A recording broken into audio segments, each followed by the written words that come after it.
Welcome to Conversations with Toy, a blogcast tackling life one episode at a time. This is the time to air out life's craziest moments. This space is all about speaking about life's hang-ups and ways in which we can leave better than when we started. Topics are all about ways we can find space to be better in life, love, mental space, and health.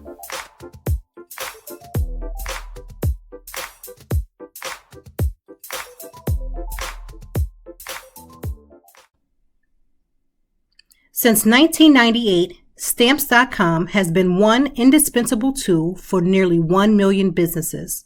Stamps.com brings the services of the U.S. Postal Service and UPS shipping right to your computer. Whether you're an office sending invoices, a side hustle, Etsy shop, or a full-blown warehouse shipping out orders, Stamps.com will make your life easier. All you need is a computer and a standard printer. No special supplies or equipment. Within minutes, you're up and running, printing office postage for any letter, any package, anywhere you want to send it. And you'll get exclusive discounts on postage and shipping from USPS and UPS. Once your mail is ready, just schedule a pickup or drop it off. No traffic, no lines. Cut the confusion out of shipping with Stamps.com's new Rate Advisor tool. You can compare shipping rates and times to easily find the best option. Save time and money with Stamps.com. There's no risk, and with my promo code POD, which is P-O-D, you get a special offer that includes a 4-week trial plus free postage and a digital scale. No long-term commitments or contracts. Just go to Stamps.com, click on the microphone at the top of the homepage, and type in POD, which is P-O-D. That's Stamps.com, promo code P-O-D. Stamps.com, never go to the post office again. Happy Friday. It is another week, but let's just backtrack. We are at season 5. So this is episode 1 of season 5. How amazing is that? I'm super glad to have taken off the 2 weeks, but we are back, ready to go. We have an amazing season ahead. And today, I just happen to have a pretty amazing co-host, if I might say, and that is my husband, Marques. Now, if you remember, he was with us, I believe, in season 2, and he was pretty great. Like, everybody loved his responses. We talked about our relationship and pretty much like the earlier years. We're talking about the struggle years. Would you say that would be correct? Yes, I would say that was accurate. So the struggle years, so those years when, we've been together forever and a day, but the years where you're struggling with communication, we had a young family. We still have pretty much a young family now. But at the time, we're talking about babies. We had some babies and trying to navigate that space, my postpartum depression, mental health altogether. It just was a weird and crazy whirlwind of a time. So we're back. We're here in season 5. First guest, and welcome again. Thank you for having me. You're very humble, Marques. Very, very humble. So the last time we were here, we were talking about those early struggle years. What would you say was one of the lessons you think that you and I, or just you yourself, brought in that kind of helped to elevate us to like a better place? I think where our relationship really turned is where you and I, as I mentioned last time, we just decided that we weren't going to be those kids that we were before, and that we were going to be the adults that we wanted to be, and put together our petty stuff. I think what recently made us even stronger on top of that is when we both celebrated our big years with our birthdays, and we had those serious conversations with ourselves that couples need to have about our priorities, what we want to do, what's acceptable, what's not acceptable, what we will put up with, not put up with. And I would say being more candid than we've ever been with each other before, and very eye-opening conversations. Yep. About kind of where we are and where we want to be in a relationship. So I think those deep conversations really helped bring us to where we are now. So without sharing the entire conversation, what would be, I would guess, the most eye-opening part of that conversation? Because mind you, let me just give backdrop. So this was mainly at your 40th. Well, I wasn't going to say the age, but... I mean, come on, sir. We've grown. They know how I celebrate birthdays. They're fully The conversation started with my 40th. Right. But it really elevated with your 40th. We had a staycation on both times. Mm-hmm. And the staycation we had with your 40th was really when you opened up to be like very eye-opening to me about, you know, your what you're accepting in a relationship, not accepting in a relationship, how you want to elevate the relationship and things like that. I think that was extremely where the level of understanding really increased. So, trying to think of how to word it to get it out again without going into the whole thing. We were talking about cheating. There we go. Okay. Bingo. Okay. There we go. So we were talking about cheating, and what was eye-opening about that particular conversation? The eye-opening piece for me was just your level stance on it, about just what you weren't going to put up with. And to be clear, not that I thought that you were just like, you know, you going to cheat on me and I'm just going to rock out and do whatever. That wasn't the thought. But just your very clear understanding about like where you are as a person now, mm-hmm. what you are willing to put up with, what you absolutely won't put up with, was extremely eye-opening for me, because I honestly felt that conversations around cheating, I was under the impression that both of us, if a mistake was to be made by either one of us, good catch, go ahead, that the other person would be able to work through an actual mistake. To be very clear, mistake is something you do which you realize is wrong, mm-hmm. and you don't do again. Right. Not to be confused with, oh, I'm sorry every time I'm messing up and cheating on you.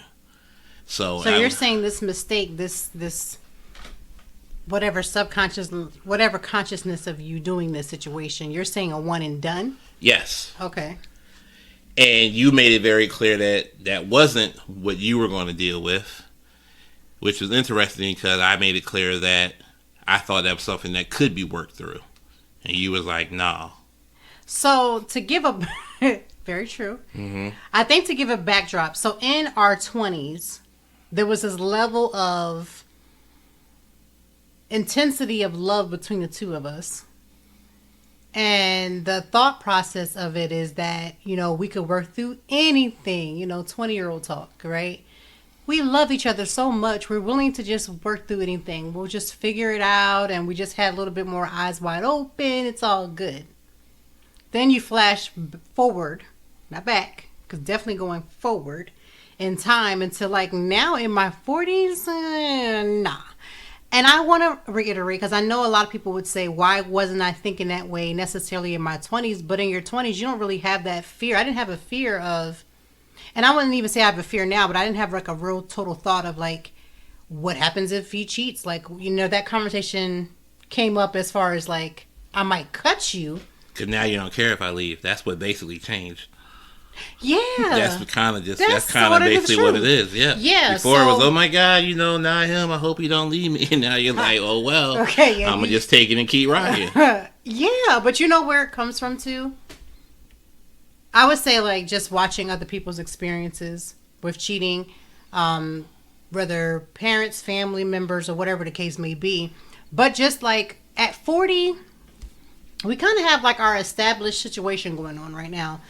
You have your situation, I have with the job, and I have my thing, and I'm not as needy as I was, I would say, in my 20s. So you get a little bit more established. And you said I ain't wasting your time. Oh, absolutely not. Listen, let me just be very frank, and if you've never heard me take it there, I'm going to have to take it there. Let me say this. On Beyonce's Green Earth, right? There is just level of orgasms and life to be lived and just joy in life for me to be trying to fix a completely broken marriage. Now, I am not saying that miracles cannot happen, that Jesus himself could not touch down and save our marriage. That's not what I'm saying. I'm saying going into the situation, at age 40, feeling pretty stable, I don't foresee that for us. But that's such a switch because, again, I'm not giving you a free pass to go cheat at all. I'm not taking it. But I'm simply saying that I don't think that a true mistake, if it was a true mistake being made on either part, would just yield the end of our situation. And so my level of mistake, that's the part that the struggle bus comes and rolls in, and I begin to drive that bus. And I say, what in the hell are you talking about? How do you falsely make a mistake? A mistake in having sex with someone else. So you can't make a mistake in having sex with somebody else. I'm glad you said that because it at just, all. I'm following this. No, not at all. And I'm just like, Lord, give me some understanding because I must be on the short bus. I need you to break it down. Well, before I get deemed into this whole, I'm prepping for this conversation with When I Cheat, to get that out in the air. For that. That's not. Let's be very clear. All I'm saying is, because of what you already preferenced, right, our relationship between you and I, right, what we know from friends, family, TV, things of that nature, I thought I was elevating myself to say that, you know what, I get it.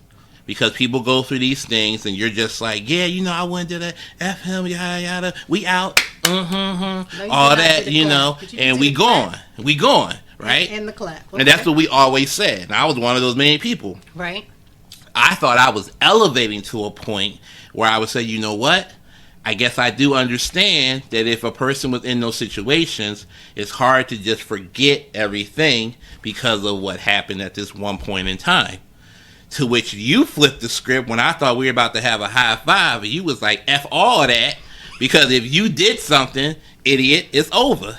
So, again, I'm not saying that I'm planning for anything. That's in your best interest. But what I'm making what I thought I was making a point of saying was that if a true case in bad judgment, so let's not say a mistake. Yeah, because...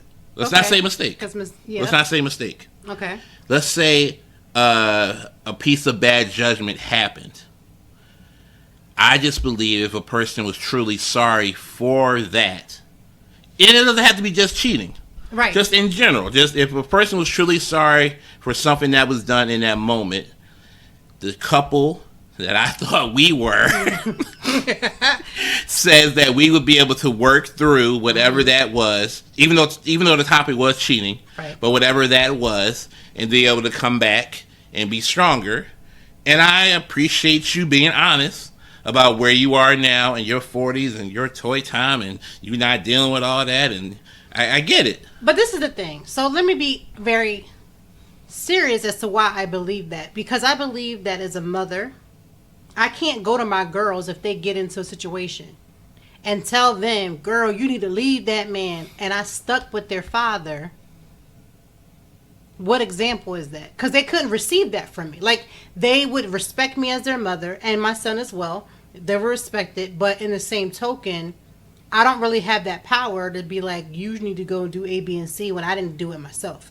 Now, I get it. There's a lot of people whose family, parents, whomever, have done the same, and then they're just like, well, don't do that, blah, blah, blah. They'll give you that advice, but you don't really fully respect it enough from somebody who didn't decide to do the same. True. Because there's a level of respect that comes in when you're talking about this quote-unquote cheating of a mistake, right?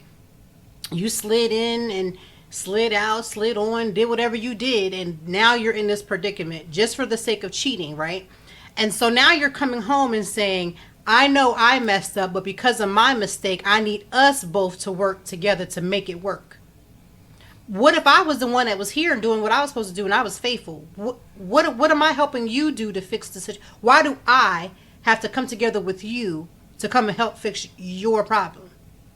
You brought the problem into the marriage. Right? I'm all for you becoming healed. I believe that we need to go to counseling regardless if we stay together or not, because we need to make sure that we heal from that. I'm a firm believer of that. But just because you get healed from that doesn't necessarily mean that I'm going to be like, well, all right, let's make it work. But again, I go back to the point of, we're talking about a situation of a bad judgment as opposed to a new behavior.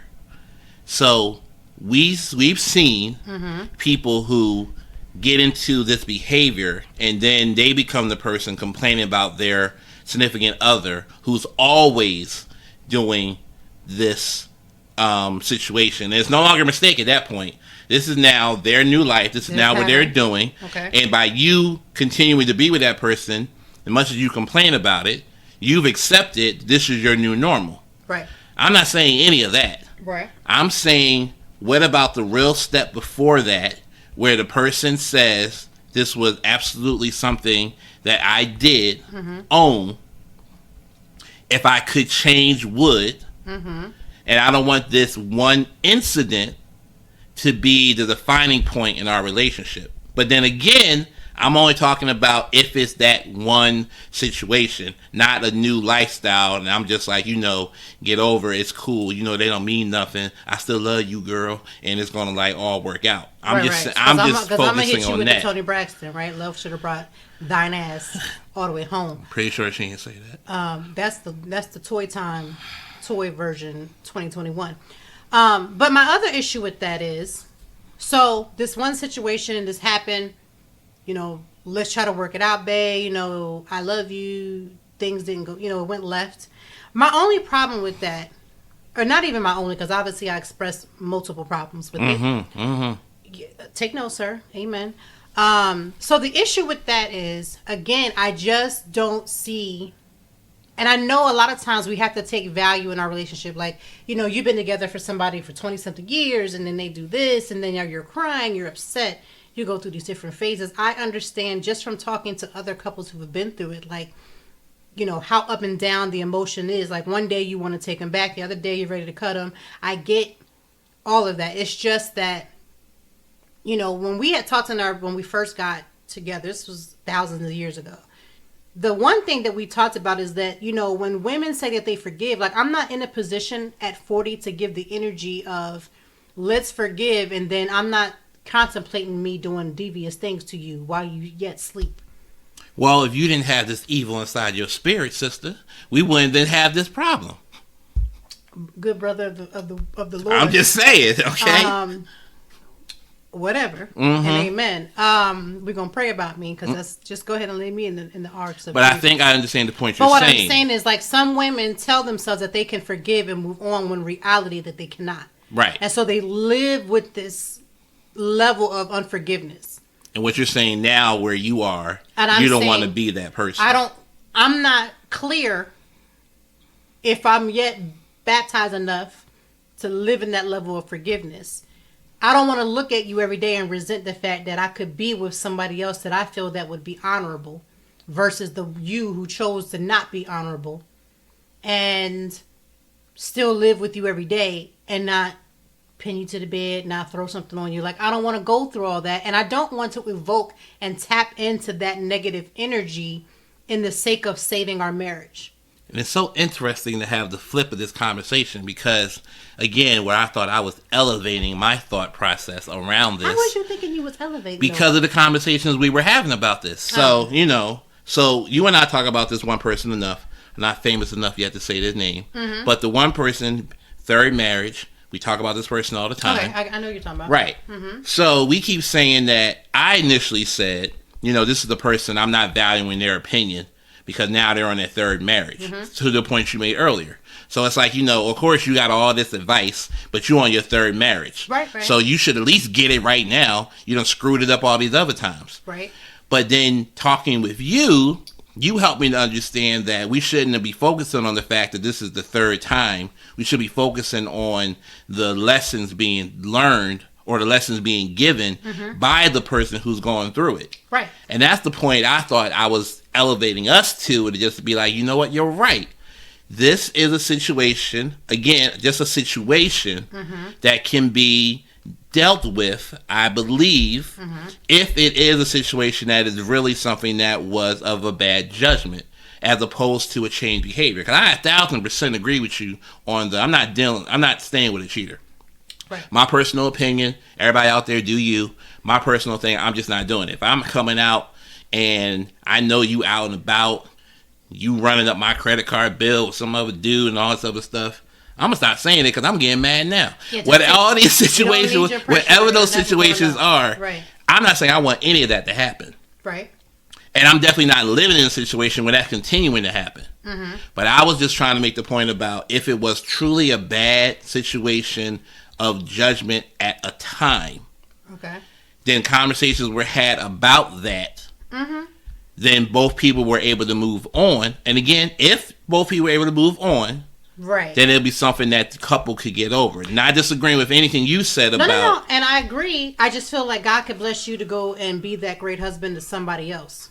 That's fair. But just not at my expense, to where I need to be the one that's basically praying over you to get better and then making sure that I don't, at 40. No, that's fair. Like at 40, that's deep. Like I mean, maybe in our earlier years, this honestly might not even have been a thing. There are some women that cheating that one time or whatever the case may be is just not a deal breaker for them. Mm-hmm. I respect that for you because I feel like every relationship has their deal breakers. Mm-hmm. And everybody should have their deal breakers. I'm just saying for me, the level of unforgiveness that would live in my spirit would not allow me to parent our children in a good space, and it would not allow me to love you beyond that. And I know that sounds wrong because it's supposed to have this unconditional love. And I do have it, but I also have more love and respect for myself. Which is crucial. And that's just where I was at. So then my next question, since we talked about that, is how do couples have these very defining conversation? Mm-hmm. How do you bring that up? Especially, let's say, I am a woman, and you want to have these conversations. How do you bring that up with your husband without we need to talk? Because the second we say, we need to talk, y'all shut down. And that means something's wrong. No, it means something we did wrong. And now we need to talk about what I did wrong. Okay. Which, of course, to the majority of women, is I always do something wrong. So now you're just talking about, you just want to pick a topic for me to be wrong about, because in your head you have a whole list of all these things I did wrong, and at this particular moment this is one of the things you want to bring up, and you probably want to bring it up when I'm already doing something. You walk in, see me doing something, you don't care I'm doing something, you still want to talk about it. It sounds very personal, but it's just, it's been an ebb and flow. That's fine. Mm-hmm. So how does a woman, go back to your question, how does the person bring it up? Right. No, refocus me. You in season 5 now. Come on now. Mm-hmm. So how does a woman bring up this conversation to her husband, to her boyfriend, to her fiance, to the love of her life without coming off with the we need to talk? And when is a good time? So this is a double-edged question. How and when? Right. Because this was stupid that you brought it up at our staycation. And possibly would have ruined the weekend. But did I bring that up, or did you bring that up? No, you definitely brought it up. Okay. But your tone is real. I'm sorry, I was spending a lot of money that weekend, and you bringing this up, and I'm like, you about to ruin this weekend. But okay, how do you bring it up? Mm-hmm. Before you even get to the bring it up piece, I want to talk about a crucial part about where are you within yourself before you bring this conversation up. So I think that's the key point of why we were successful in our conversation. Mm-hmm. You've done an amazing job with yourself. You've been vulnerable with yourself. Your podcast shows it. Your blog shows it. Your business shows it. You've been very free with with your energy and responses to letting people know your growth and where you've come from. Right. Appreciate it. So you've put the work into yourself to be the better version of yourself. Mm-hmm. So now I know this, watched this, and seen this. I no longer have that mindset when you're coming to say something to me that this is going to be a drag, this is going to pull me down, this is going to be something annoying, yada, yada. Now, of course, you still get on my nerves, obviously. Vice versa. Right. Okay. But I don't have that mindset anymore, oh, here she come, kind of thing. Good to know. Right. But again, I wanted to bring that point up first to say, like, because you are now where you needed to be. So that main piece is that if you are going to confront your partner on either side about this, right, ask yourself the questions that you want to ask your partner first. I agree with that. How do you feel about those questions? How would you answer those questions? Because that's important. If this is a true partnership, you should know how you feel about the questions you're going to ask. Because, again, from our side, we feel like sometimes women ask questions just to ask questions. You're like, I just want to see what he might say. So I like hypothetical questions, but go ahead. Right. Pointless. But right. So, but roll into that situation, right? You brought it up. You started talking about it. I knew that now you're talking about something that's really a topic for us to discuss, and it wasn't going to end in oh my God, F you, blah blah blah, pack up, going home, yada yada. I ain't getting done, waste all this money. No, right. I knew that wasn't happening. So again, I think that's the first piece. Before you have this conversation with your significant other, whoever that is, have it with yourself, and then make sure you're in the mindset to receive those responses. Right. Because some people are just ready to gung-ho. They just want to attack and go after the person. But then they're not ready for the responses. They just want to go at the person. Okay. So, again, I feel like the reason why our conversation was so successful is because I knew where you were coming from when you asked said questions. And I feel like we're at a place in our relationship now where we can just have open conversations with each other. That's a blessing. Yeah, because that was not the case. That was not the case a short time ago. So then, when is the when? When is the appropriate time? Obviously, not when you come home. Oh God, not when I just walked in the door. Not when you just walk in the door. Not when I'm watching the game. Okay, no one. Okay. Not when I'm playing my game either. Well, you don't play like that, but okay, go ahead. When is the appropriate time? Yeah, when is the appropriate time? And all men are like, don't give up the secret. Answer. Honestly, I think an appropriate time is really when you're having your one-on-ones. So a date night could be the good time to have that type of conversation. We've done that. Right. Even though you may think the conversation may go left, this is still a prime time when you're out, you're enjoying each other. It's a one-on-one. You're in your adult mindset. Hopefully the kids aren't around. You know, you're probably dressed up, you're going to a nice place. You're just having an adult outing with each other. Okay. So your mindset is now acceptable to have adult conversations, adult interactions. I'm not thinking about the kids. You're not thinking about work. Not thinking about what's on TV. Right. We're out. So I think date night, whatever date night looks like for you, could be a good time to have these conversations. Early in the date night. The better. The better, yes. I would say like maybe the first 20 minutes of a date. Oh, yeah, you want to get this out the way. Because Like it can go left. Mentally set a timer in your mind. Mm-hmm. Maybe the first 20 minutes you put whatever on your table so that you can at least bring it up, even if you don't have an answer. After you order the meal. No. After you order the drink. After you order the drink. After you order the drink, right. Then you have a conversation. Mm-hmm. Tap it at 20 minutes. Mm-hmm. Then that way, you're not looking to necessarily resolve it. You may not get to a resolve. Well, you got to say that again. You may not necessarily get to resolve every time you bring a conversation to your partner. And you have to be okay with letting some things set to the side. Especially since if you're coming to the conversation knowing what you want to ask and you're just springing this on the other person. Right. Other person automatically could be defensive. Mm-hmm. And again, these type of strong conversations can be hard for any couple to have because initially, if you're having the conversation, the immediate thought is, what's wrong? What did I do? Right. And I think what's been helping is sometimes when we talk, I'll say to you, I'm not asking for you to go into fix-it mode. Right. I need you to be a listener. Yeah, I've definitely, and this is a big piece to add, I've definitely now stopped trying to figure out what you need because I'm going to get it wrong every time. Possibly. So that's why I just say, are you asking for my opinion or are you just venting? Because if you're just venting and want to go on a rant, then I can just sit there. But if you actually want a response, then I need to know the difference in that time. Right. And I may look for your opinion, but I'm also not asking you to fix it. That's a key because point. there's a huge difference where I may just want your opinion, but I'm not asking you to fix it, meaning that you're not going to get bent out of shape if I don't take your advice. Right. Because I'm just listening to your opinion so that I can then, in the end of the day, make the final decision. Right. Which happens a lot with us. Like, I may say, hey, I'm having this question and, I want your opinion on it. I'm not going to necessarily move on it right now. Give me 24-something hours and I'll let you know. That's been really helpful. And I think a lot of couples need to just establish that type of level of clear communication. I think the problem is that we don't think that clear communication is necessary. Like once you become along with someone for so long, they're supposed to know, which brings me to the next topic. Talks about sex. Oh, Jesus. So, first of all, don't Jesus because we're good. No, we're good. Okay. But, yeah.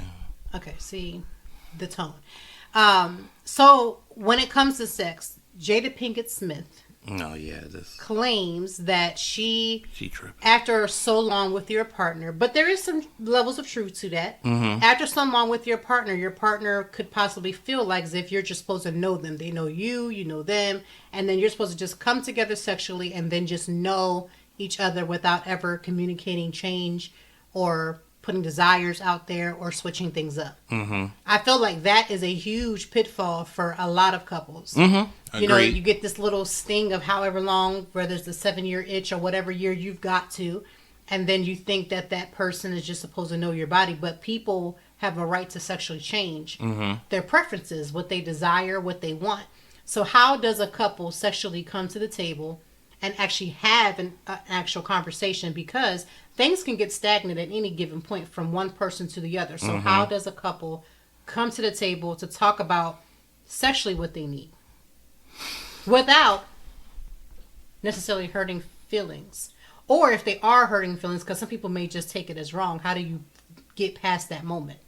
Well, you're not going to have a conversation about sex with no man and not hurt his feelings. This is just not going to happen. Okay, well, thank you for saying that. Yeah, just our fragile egos or whatever, and I can admit to now at my age that just is what it is. That's not going to happen. Okay. But once the person gets past that, you can actually then receive what's being said. Okay. Which is easier said than done to listen and they know that your partner is coming to you because they're either not satisfied with something or they want to do something different. And maybe that different is out of your comfort zone now. Okay. And that conversation then needs to be like, what you don't want to just do is, hey, turn on some porn and be like, hey, what do you think of, you know, because now, you know, don't try to be sending subliminal messages or nothing like that. It's definitely better just to have a conversation about the stuff that you want to do. But definitely not in the moment, though. No, not in the moment. Definitely not even in the bedroom.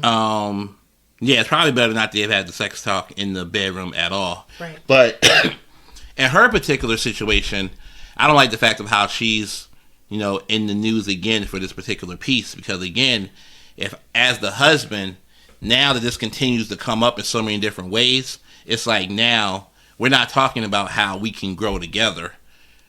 The conversation has now been changed to how you can't keep up or I'm no longer pleased. And then now that's already starting in a lane of it's not us anymore. It's now me. And you need to either catch up with me or you know. Yeah, especially because she was already messing with this allegedly. August Alsina, and who's a younger man. Right. What, I almost say half of Will's age. Probably. And so, yeah, I could see that feeling of, okay, now you're basically trying to put out to the world that, you know, it's me. So in her defense, when I went back and watched the longer clip of it, she is stating that the level of trying to get comfortable enough to express your sexual relationship with your partner, and then your partner just assuming that things are the same when they have it.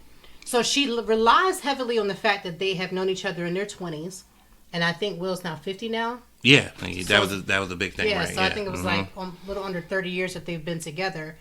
And so now it's this level of, what do we do now? How do we move to the next step? And then all these other levels of whatever. But just based upon their interactions, if they're in an open relationship or open marriage, whether that's sexually or not, they need to just say that and just move on. go ahead and do that. I think the conversation just keeps making it seem as if Jada is one being uncooperative in their marriage, or she just doesn't want him and just wants younger men. So I think that's really going to be the perception. I'm gonna, you know, and we can watch it together too to see how this. Yeah, I'm curious to see how it unfolds on the Red Table Talk. But yeah, that's just how it's being perceived, and it keeps being pushed out, and it keeps being manipulated in such a way that makes it seem as if Will, of all people, who you would never, you know, physically expect for them to be having these heavier conversations so openly. Because before they would never necessarily talk about their marriage or anything. And it was only until this whole backlog of this whole August Alsina that it even became a thing. I think, again, for the men is being able to just hear what your partner is saying. So there's one piece that I had to grow into, which is annoying because, again, men don't look at sex the same way as women, at least in my preview, before somebody comments and say that it's different. In my There's preview... always differences to every level. So if you're going to comment, just understand that's your perspective. Oh, yeah, there's always one that says, I think yada yada. Anyway, I digress. I'm simply saying that what I've learned in my relationship now is what people have said about how intimacy has to become really part of sex, or always was part of sex. I know earlier in my years, sex was literally just getting in. Right. I'm now learning as I'm older that the intimacy piece of sex is very real, especially for women. So, you've heard people say it all the time, I'm tired now and I want to go do, and you want me to go do this, and I was working all day and I'm with the kids, stuff like that. So I'm learning again that this stuff now matters. So it's like, hey, maybe if I want to do something later, maybe I went to go pick the kids up from school. That way that you didn't have to go do that. Maybe I made dinner that night, so you didn't have to do that. Maybe I washed the dishes, so you didn't have to. Maybe I sent you a text early in the day and was like, hey, thinking about you. Maybe I called you normally when I wouldn't, things like that. Yeah, because intimacy happens. Outside of the bedroom. Right, and so then that builds. Bedroom, right. So that when you're at the bedroom now, you're more ready to go. Right. And I think that's where, even though that's never been our issue, I think that's where couples really have issue, is that when it's time to actually do the deed, one person is not ready for a plethora of reasons. Right. So I think that's what helps lead up into that, is that you understand, and I'll take the blame to say men more so, to understand that it's more than just in the bedroom. Because I used to say this all the time. I used to complain about the clothes and outfits and stuff, and and you'd be like, I'm ready, and I'm like, yeah. So you had your preference, right? And what I used to do is allow my preference to overlap everything else. So if it wasn't something that I was interested in at the time, whether that was some form of a look, whatever that could be, I was just like, all right. Well, you wanted the whole... Yeah. Like, you had been watching whatever you had been watching, and you needed the whole situation, and there's nothing wrong with that. I had to learn that. There's nothing wrong with that. But at certain points, like you said, like, bruh, did you just see me put these kids to sleep? Like, if you want it, let's get it now. We don't got time to be putting outfits and storylines together. It's time to go do what we need to do. Right. And so sometimes it can't always be a production. Right. It cannot be a full-fledged production all the time. No, that's fully so. But you deserve production because that's what you choose. That's your preference, right? So there's nothing wrong with me meeting you halfway. Right. And that's the whole point I'm making. It's just that you have to now understand that when you want to be in a committed relationship, and sex is a big part of that relationship. It's huge. Then now you have to then do for the other in more ways than just the regular, hey, we're here, love you, rubbing your back. We love to do the whole rub your back. You good now? Because it's like a timer in our brains. Oh, okay. Yeah, but no. I'm rubbing your back now. All right. So pretty soon you're going to say you're ready. Because I've been ready. And y'all are different. Y'all anatomy exactly is completely different. I could blow in your ear and you'll be ready. Right. So it could be a real gust of wind. And I'm like, yo, it's on and popping. Right. No, so don't work that way. It's totally different for y'all. So that's the thing. And again, that came with a level of understanding. That came with some growth. And that's with, again, wanting to work with your partner. Because before I would just be frustrated and just be like, whatever. And then that would come out in my performance. Which, performance-wise, was there. But then again, the connection wasn't there. And I'm also now learning how much the connection needs to be there in order for both sides to be satisfied when the deed is being done, so to speak. Yeah, that makes sense.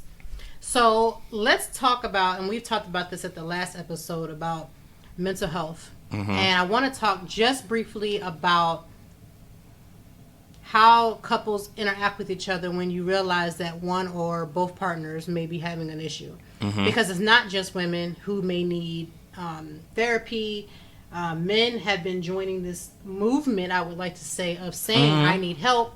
I need to get services. Especially after a pandemic or during a pandemic. Yeah, everybody's like, finally, speaking about it without looking like you have three eyes, right? Especially in our community. Black people are finally always want to just go to the church and that's all you need. Right, you cannot just pray a mental health issue away. You actually have to do, and it's crazy because even in the Bible it says faith without works, but we forget the works part. We just want to go straight into the faith. Even the Bible people forget it. We just be forgetting. So what would you say to a man that said that they needed help, they needed services, they needed to talk to someone? Because that's not always easy. It may be more understanding because women come off to be more nurturing, and so it makes more sense. Again, this is the thought process that people have, that it's easier for women when technically it may not always be. But for men, I've been seeing an increase of men that have been telling their stories, and not that you need to go into anything, but just what would be the encouragement to a man that's sitting there saying, man, I'm really struggling? Like, what would be that encouragement? I actually would flip it to be like, have you gone? So before you even talk to a person that's willing to tell you that they need help, because those people are probably the ones that are already going to go seek it. If you're comfortable with admitting it, you're probably then going to go look into seeing it. So then my thing would be more so the people who don't want to go see it, because they're like, who does that? That's stupid. I'm a man. I don't need no help, yada, yada. Every human being needs some form of mental health. Correct. Help. That's correct. Every form, no matter who you are, no matter where you at, everyone needs a professional, someone who has studied and is able to understand what a person is going through, provide empathy for that person, and then help them work through whatever that topic can be. Everybody. And even though us as men, we're too ashamed to admit that we need help. I need help. I'm definitely okay with saying that, and I try to encourage the people around me to do the same. But what I will say to those people who haven't admitted, or the ones who have admitted, is that it's okay. It's 2021. Right. It is okay. I don't even think you can go past a Facebook ad or Instagram ad and not see something about it. You definitely can't turn on no TV now and not see an ad on some channel about it. It's a thing. It's here. It's mainstream. Now, because people are more willing to admit that it's happening. I mean, they've even caught up with the times. You can do stuff online now. Right. You can do video chats. Like BetterHelp, I think you can have somebody text you. Like, you don't even have to call, be on the phone. You can... If you're a texter, you can actually text a therapist that will, text your way, because there's some people who that works for. Right. I think we get caught in the whole mindset of therapy. Therapy is when I spend thousands of dollars to go sit down on someone's couch that looked like my grandma's old couch and lay there and talk about my parents and then just roll the way through. And if that is where it starts for you, that is fine. But again, that is not what therapy is at all. It is literally expressing that everything is not okay. Right. And it's okay that it's not okay.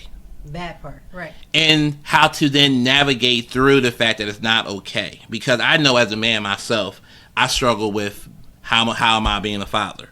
I struggle with how am I being a husband? I struggle with then how am I being a human? No, not in no particular order. But I know those are things that I struggle with just as a human being. So I can express all those concerns to my partner. Right. I can express all those to my friends. But the insight I get back also comes from their level of understanding, which is not going to be the same as a professional who has taken the time to actually study behavior. Correct. And those studies of behavior can then help you unlock the true issues you're having. So that's why I say it is important for everyone to admit that you need it. And if you've never talked to one before, almost every job in the world has an employee assistance program, and you get free sessions. And it's confidential. Right. So go have those free sessions. They're free, especially with the people that don't talk about they don't want to spend no money. Take your free sessions. Right. 3, 6, 2, 1, whatever it is. Take your free session and then prove to yourself that you're fine. Walk in there, sit down, and have that person high five you to be like, yeah, you know what? You're right. You never needed therapy. You're great. That's not going to happen. But hey, comment and prove me wrong that that's what happened when it did. But I'm telling you that everybody needs some level of time with a professional just to do a check-in. I mean, at the end of the day, you buy a brand new car. You still don't ever take it to get checked up. Like after a while, you gotta get it. You gotta get it checked in. You gotta get oil change. So there's always something. There is nothing that can operate without some kind of additional help.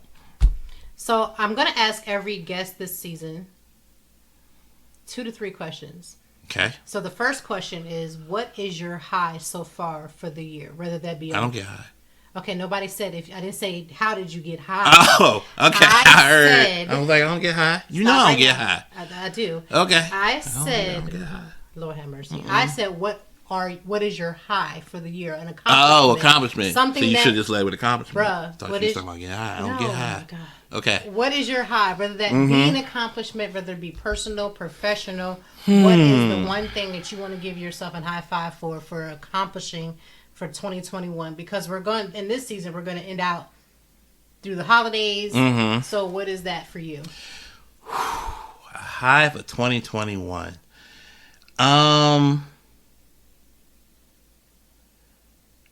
I will say my I'm going to say my high for the year is my financial literacy. Mm-hmm.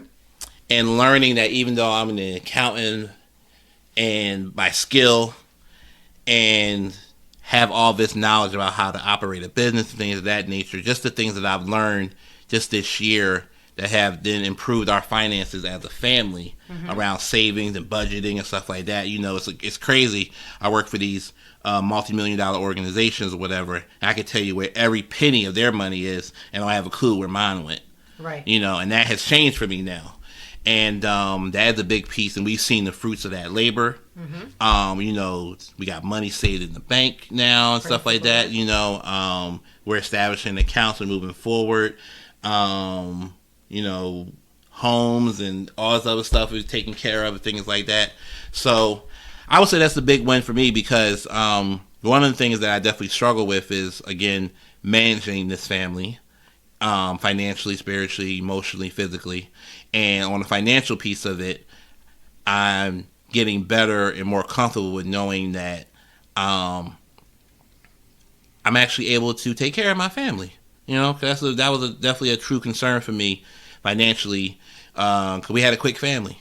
You know, I feel like our family just kind of happened overnight, and then they expanded the next day, and it was like all the kids are 2 years apart, and you might think that 2 years is not a big deal, but you know, it come up quick. When you have kids 2 years apart, that means there's a baby coming, and there's a 2-year-old in daycare, and then there's y'all gonna say daycare, coming. Right? Oh, right, Lord. And daycare fees right there. That's taking up all the time. So. Yeah. So they was definitely wondering about what we was gonna do. We was gonna make it and paying bills and stuff like that. But I'm happy to say that we're on better side through prayer and through counsel, and so I'm definitely happy. I would say that. And what are you looking forward to as far as the holidays? Because you know, holiday season is just it's already November, so. We're already into the thrust of holidays. In 2021 pandemic, I'm not looking forward to any holiday. Okay. I'm looking forward to being in my house. That's still a holiday, though. I'm fine to celebrate my family, my immediate family, right, in my house with us and whatever that looks like. Because I'm still one of those people. I'm not ready to be out in the world like that. You know, I'm comfortable with my pod. That's what they're calling it, right? I'm comfortable with my pod. Yeah. And looking forward to celebrating it that way with our new traditions and stuff like that. So on that side of it, that's exciting. You know, our own personal traditions and what we've been able to put together as a family. So I guess that piece of it. But outside of the normal piece, the pre-pandemic with the travel here and the go there and the meet here and all that other stuff, wasn't looking forward to any of that, and because of the pandemic, don't even have to worry about it. So that's always a good thing. What are you looking forward to changing? What's the one thing you're still looking to change before the end of the year? You know, any goal that you're working towards that you're just like, I'm not there, but I'm getting there, and I would hope to be there hopefully before the new year. I guess I would say the one thing there is I am attempting to increase my health. I've been pushed to take more of a proactive care in my health. Working on my weight and things of that nature and just being healthy all around. So continue with my daily walks, stuff like that, and looking at other ways to increase exercise because, I'm behind a desk all day. Even at home. Even at home, right. So I just sit at my desk all day, whether it's meetings or calls or whatever we're doing or whatever. I don't have really time to get up. My eating habits are horrible because, again, I'm just behind the desk all day and stuff like that. So I'm just looking forward to continuing with the small changes I've made in my health and hoping to increase them in the next year. And I just want to give you a compliment because I don't think you see the small changes that you're making with just like, he has a sit down and stand up desk, getting up and moving while you're, standing and while you're moving at your desk. Which I was definitely one of the people that said, this is a stupid invention. Yeah, because I got excited the one year I got one, and you were like, absolutely not. That's just get up and walk away from your desk. But it is. It's not. In theory, it's dumb. You have a desk. Right. And the whole point of a desk, right, unless I'm missing something, is to sit at said desk right, and then do what you're supposed to be doing. Why would I stand at a desk? Because you can't get up as often as you would like to.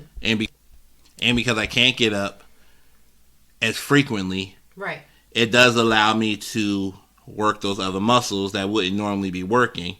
So, and they're real good actually for meetings because when I'm working, I'm in it. So I like to be sitting down and be in it. I got my spreadsheets open and stuff like that, using both, using my monitors and stuff like that. So when I'm in it, I'm in it. So I don't want to be standing up at that point. But they're great for meetings because at the meeting I'm paying attention anyway. I'm not supposed to be doing anything else, just focusing on the meeting.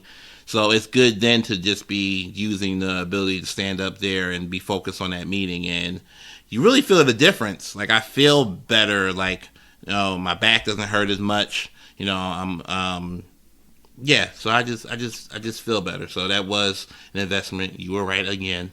You're welcome. But, also with the eating too, just, trying to encourage you just because you're home to eat your 3 meals and your snacks, because if you go back into the office, if you don't try to get some type of a hold on this now, you won't have that steady use of, being used to doing that when you go back in. Like you have the freedom and ability to come up. I try to do my part to try to bring food down to where you are and just try to make sure that I'm encouraging you to do that as well so that you can and encourage your habits instead of me being the one that's detrimental to your habits. Like, I don't want to do that. Right. So, I want to say good luck with that. Thank you. But I'm always going to support you in making sure that you're here and healthy because we want you to be here. And, your family loves you and appreciates all the things that you do too. I'm starting to believe it. Well, look at God. Mm-hmm. Look at God. But I do want to make sure that we at least touch on one other thing before we make it seem as if we just had a horrible birthday and all we did was talk about all the time we're going to leave each other. I don't want that to be just left out there and everybody was like, well, that was a horrible vacation. I'm not never taking their advice. That was one of the things that was discussed that day. I think I wouldn't say biggest. I don't want to give them a number or whatever. But one of the other things I appreciate about that honest conversation we had was that we talked about our goals and manifesting. Yes.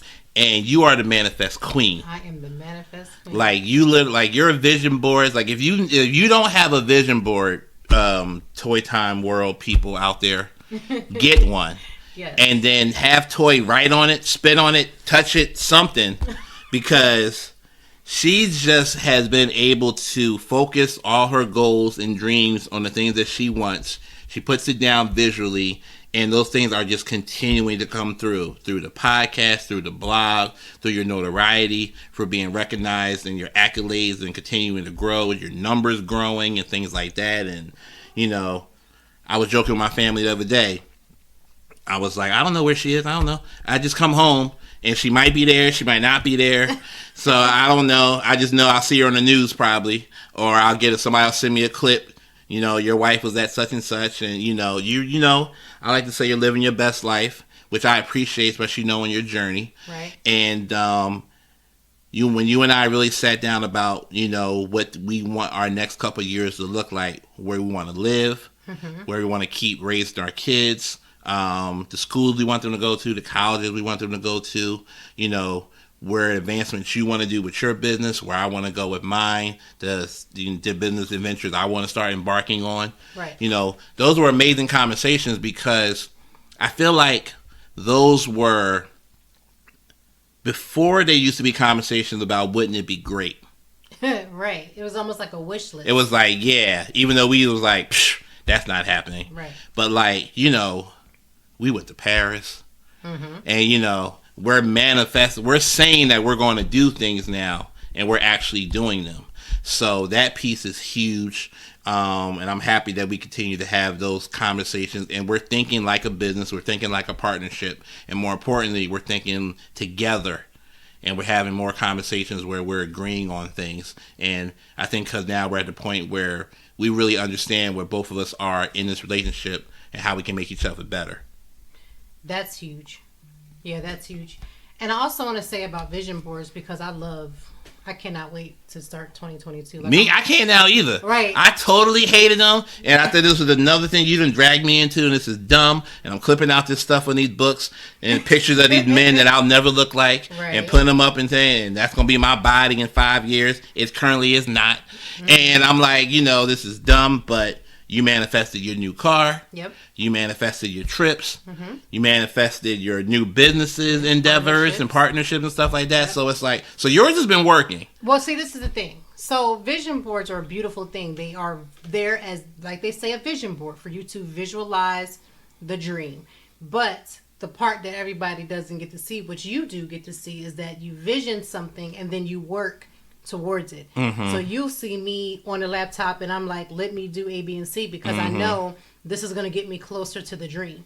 So every day, every week, every month, you need to be doing something towards getting you to that vision, whatever it may be, whether it's getting your credit together, whether it's working out or eating the better foods like you're doing. Like, these are things that you have to be actively doing to get you to what this vision wants to be. If I'm looking to work with partnerships for certain companies, I got to make sure that when I go to post, that my posts are, they look right, because I want to attract this particular company so that I can do what I need to be doing. So I feel like vision boards, some people do them and they don't see anything from that. And it's because you have to do the vision, but you also have to work at it. And I'm a more practical type person. I don't dream as much. I do need to dream more. I need to I need to live out those thoughts more and think about the possibilities of things. I've always been more practical. I'm in numbers. It's just always been my thing. A number is a number. It always is. Right, there's no absolute. They're not changing. 2 + 2 is 4. It always will be, no matter what you say, no matter what you want to do. 2 + 2 is 4, but at that 1, we going to 5. Right, and you want to keep adding stuff. Right. And I'm like, no, because it's 4. And it's like, it's nothing else. It's just 4. And you're like, well, it is 4, but it could be 4 and I'm like, well, that's not a thing. But your not things are becoming things.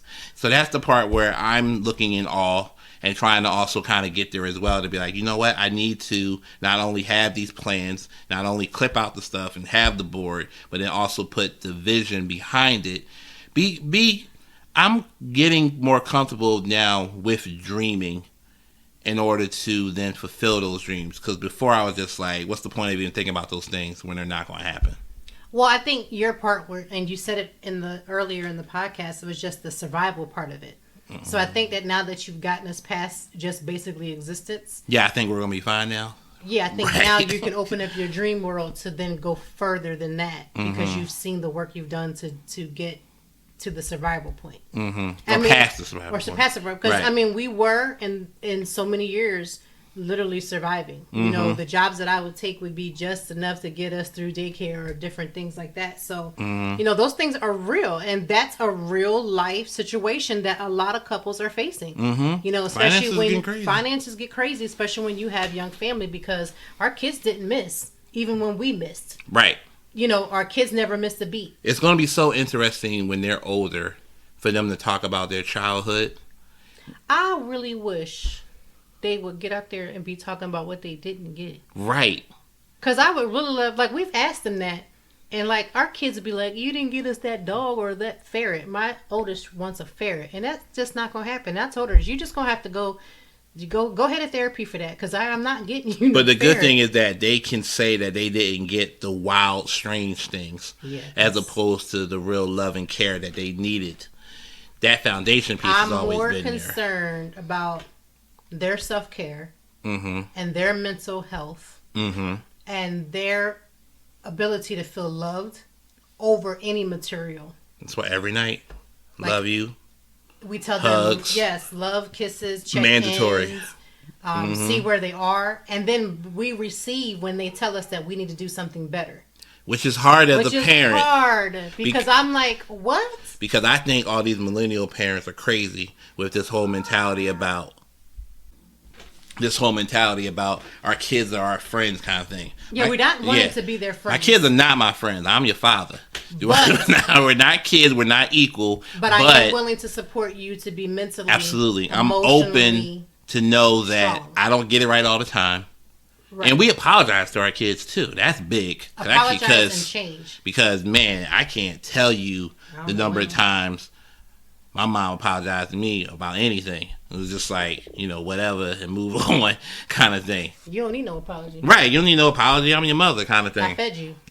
Right. That was the mindset then. So that's one piece that I guess they did get right, is that we are willing to hear, knowing that we're not the absolutes. So, and they're allowed to have their opinions and feelings as long as they're not disrespectful. Absolutely. Yeah. Disrespect will never work. But listening to them and hearing them, I feel like hopefully, knock on all the wood in every country, but hopefully that we're giving them that space that they feel supported. But I brought that up to say, knowing when you mentioned about our financial struggles earlier on, they hopefully have no understanding about that or what that was and stuff like that.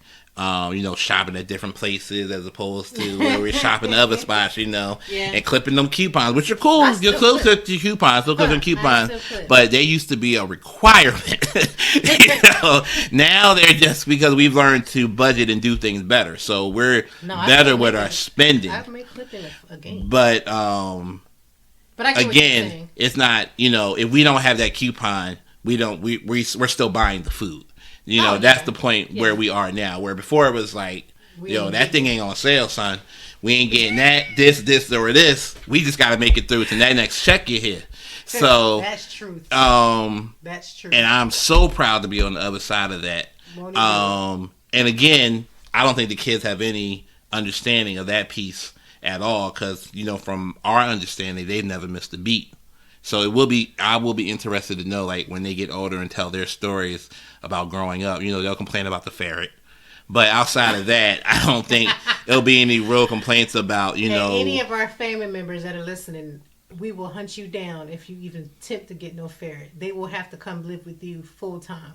Yeah, I almost threw a pair of pants back at one family member who gave MJ these skinny jeans. I'll definitely throw a ferret back at somebody. Put my son in those skinny jeans. We don't want no animal rights issues, but ferrets can't come here. No, they can't. Nah, not at all. Cat looking up in here. Yeah, the cat. We have a cat, and he's already doing the most, but we can't do ferrets. So that piece, I'm glad that we have moved forward for. And again, I'm glad that that conversation, or one of many, but that was like a major one for us. And we're still continuing to have those conversations. Again, I take it back to where we were before. We are not those kids. We're not. We can't be those kids. Ever. And we can still have the fun that those kids had. Every now and again. But we are the adults that we are now. We have responsibilities now. It's bigger than us. And again, frustration comes on both sides. So I'm also working on, like, not being as mad. No, I still get mad. But I'm working on not being mad and upset for long periods anymore. Yeah, because I asked you, how long is this going to take? Right, that used to be a thing. Well, it's still a thing. How long is it going to take? Because, you can blame it on being an only child. You can blame it on the fact that I'm just good at dismissing people. I'll take both of those if you say it. I'm going to go second. I'm totally good with both. But my piece is, again, like, if you bugging me, and this is where we also differ. If you're bugging me and now you're on my nerves and I don't want to be around you and have nothing to do with you, and you're the flip, you want to bug somebody, and then you're like, well, what are you doing? Can I sit next to you? No, you're bugging me. Leave me alone. I don't want you around me. Where you going? So you ain't going on the couch because we don't believe in that. Right. You ain't going out these doors because we don't believe that. And it's COVID. So where you going? Right. So we're going to work it out. And we survived COVID. Oh, listen. High five top, to that because mm-hmm. we did not have any major arguments. Nope. We weren't. I actually like you. I like you too. Right. It's this and Blaze. You know, God is good. Won't he do Amen. it? Mm-hmm. So that is the good piece, and I'm glad that again we've been able to continue to grow as a couple because man, you could probably do a whole segment on the pre-Marques and Toy and interview a couple people and get a whole different level of conversation of how we were. We don't even exist right now. Right. If we go back to that. Which is fine. Which is fine. That was our story. We don't hide our story. That was what it was, and we are nowhere near that now. No. But I do appreciate you being on this episode. Thank you very much for letting me be on this episode. Absolutely. And I feel like just having that, dynamic of us talking back and forth, again, gives women a perspective hearing it from a male side. Mm-hmm. We're hoping that for the men, they're hearing it from the female side. And reality is that, with all these episodes, it's always really just about always talking about mental health care, always pushing self-care, mm-hmm. Taking care of yourself. And when you're in a relationship, it's best that you find a way to take care of yourself so that when the two come together, you come back stronger. One of the great things that has made us stronger is just having our own outlets. And having our own friends and having those situations where we can go away from each other and have something to come back to the table to talk about. Mm-hmm. And not be up underneath one another or me underneath you or whatever you want to call it, but just having our own space, mm-hmm. our own time, and then coming together stronger and then be willing to have really good conversations, whether they be about stuff that may drive a wedge mm-hmm. or a situation that brings us together. I feel like even with the deep conversation we had, it just still made us stronger. We had a great understanding. Yeah, it wasn't a whole now I know what you're thinking and you're going to go do whatever. And that's the main piece. Again, those conversations that you have, crucial conversations, they are rough and they may leave a little sting at that point in time, but they're never deal breakers, They're just what needs, and I'll say in my opinion, they're just conversations that need to be had if you want your relationship to be successful. And you have to be willing to have those conversations. That's definitely necessary. Yeah, because holding it in only builds resentment. Oh, and then that comes out in different things. And that's the slamming of the pots, or, now you're slamming the car door, or now you're giving evil looks and all this other stuff. And it's like, what's wrong with you? And that's the point. You don't want to live in an environment like that. Even if you don't have children, you don't want that. And then if you have kids, they shouldn't have to absorb that type of energy. And kids know. Kids know better, and they know more than what you think they know. Mm-hmm. And so you got to always operate from the perspective that they know without telling them. Right.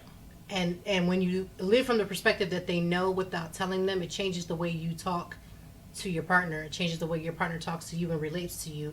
And it changes the dynamic of making sure that the house is solid. Our biggest thing is making sure the peace of our home is unchanged. Right. So. Well, thank you again for having me. Absolutely. I appreciate it. Oh. I have to start charging you for this. I'm going to charge you. So thank you guys for listening. This is episode 1 of season 5. How amazing. We do always encourage you, one, to make sure you take care of your mental health. If this is your first time, do not ever let this be your last. If you're on a treadmill, you're working out, we're going to send that good energy back to you. If you are just vibing out and listening, you just thought this was interesting, maybe you stumbled upon this episode or any other of the episodes. I always believe that nothing happens by accident. You were brought here for a reason and for a purpose. And I'm hoping that you've learned something, you've taken something back, and you're going to apply it to your actual life. And again, not only should you listen, but go ahead and, follow, subscribe, as well as share the episode. You can listen to the episode on all of the social media platforms, as well as any of the podcast platforms. We encourage you to just continue to support, and we thank you for listening. We'll come back for next week as we listen to episode number 2 of season 5, and you have been listening to Conversations with Toy.